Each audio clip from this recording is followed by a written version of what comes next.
$5.7 billion. That was the tradition Yum Brands destroyed. The red cups, the stained glass lamps, the pan pizza arriving at your table still sizzling in cast iron. Nobody called it special, it just was. Then Yum Brands made a decision that quietly erased all of it. The logo survived. The tradition did not. This is how it happened. Wichita, Kansas, 1958. Two brothers named Dan and Frank Carney borrowed $600 from their mother and signed a lease on a small building near Wichita State University. Dan was 27, Frank was 19. Neither had ever made a pizza before in their lives. The sign out front only had room for 8 letters, so they called it Pizza Hut because that was what fit. On opening night, they gave away pizza for free because they wanted people to try it and come back. They did. Within a year, the brothers opened a second location. Within 2 years, they were franchising, sealing deals with handshakes, turning former fraternity brothers and close friends into operators across the region. By 1966, there were 100 locations. By 1971, Pizza Hut was the largest pizza chain in the world by both sales and number of restaurants.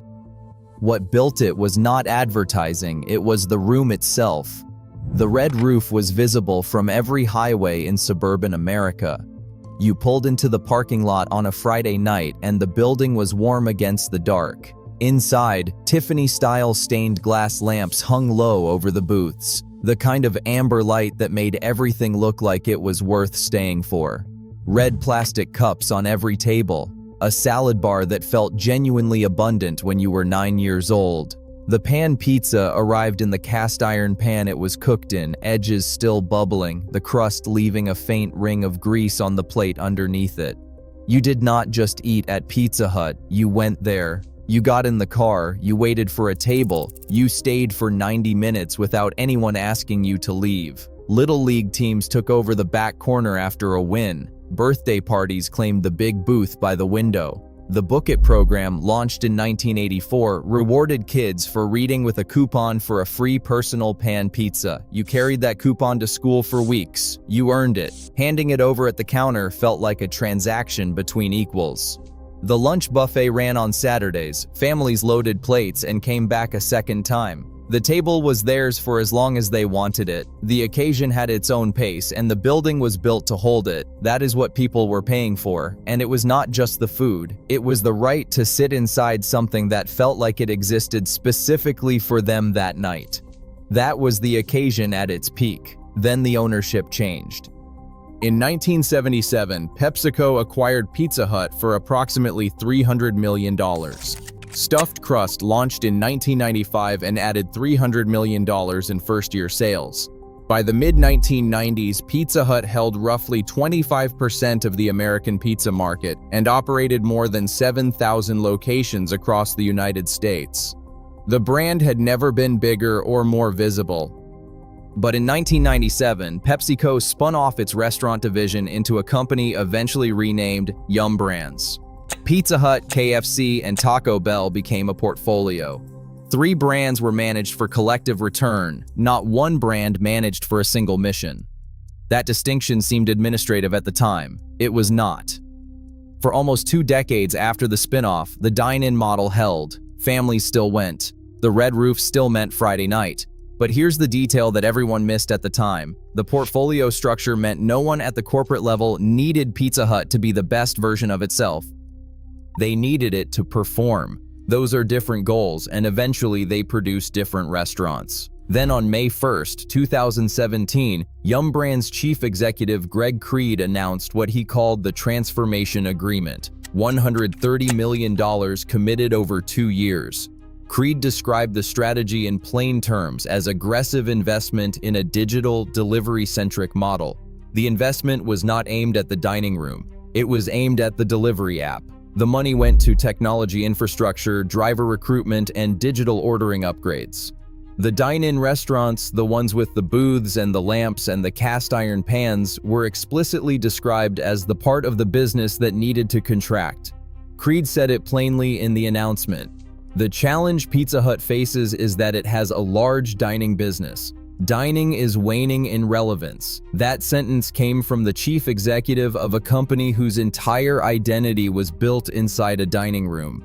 He had just described that dining room as a liability worth eliminating, and he said it on the record in a public announcement with $130 million behind it. You'd think someone would have said something. Nobody did. No press conference announced that Pizza Hut was walking away from the occasion that had built it. The pivot was framed as modernization. What the $130 million was actually purchasing was the systematic removal of the reason people had a relationship with the brand. Pay attention to this next detail because it explains everything.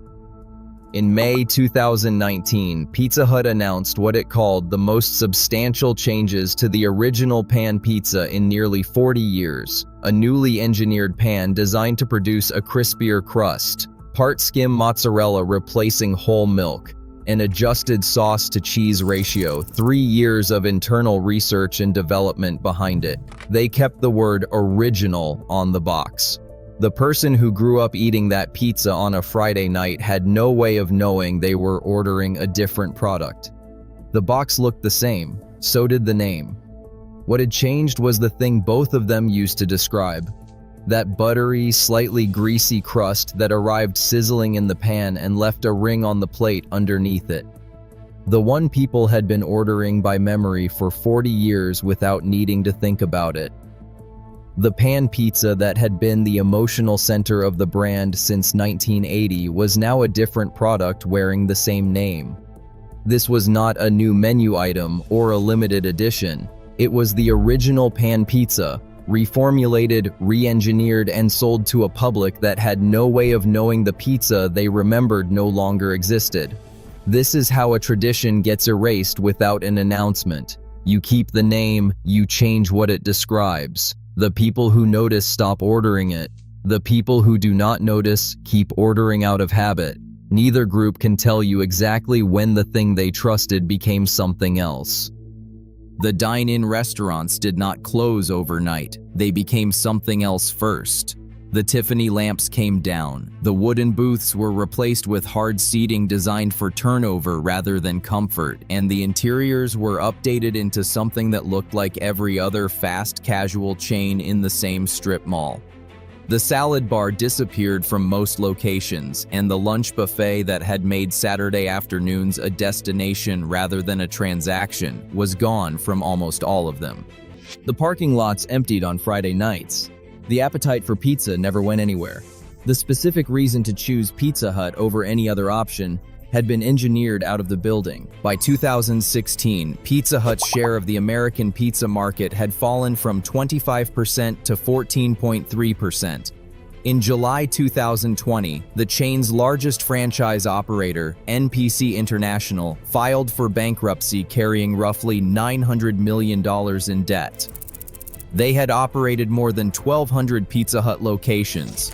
It was what happens when you ask a dine-in franchise system to become a delivery operation. It was never built to run. But the version of this story that mattered most did not show up in a bankruptcy filing.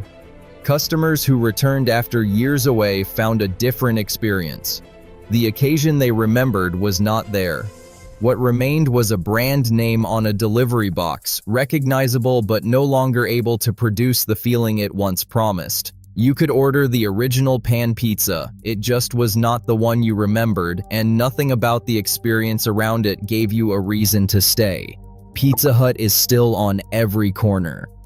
The chain that two brothers built from $600 and a handshake deal still operates thousands of locations across the country. But the Friday night that used to live inside those red roofs is gone. The people running Pizza Hut decided the room it happened in was no longer worth the cost, and they committed $130 million to prove it. That agreement in 2017 did not save Pizza Hut. It completed a trade Yum Brands had been making incrementally for years. Revenue over ritual, delivery economics over dine-in identity, a portfolio asset over an American occasion.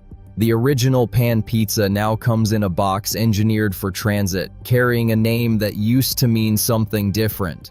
The logo survived. The tradition did not. The stores are everywhere. The reason people used to choose them is not.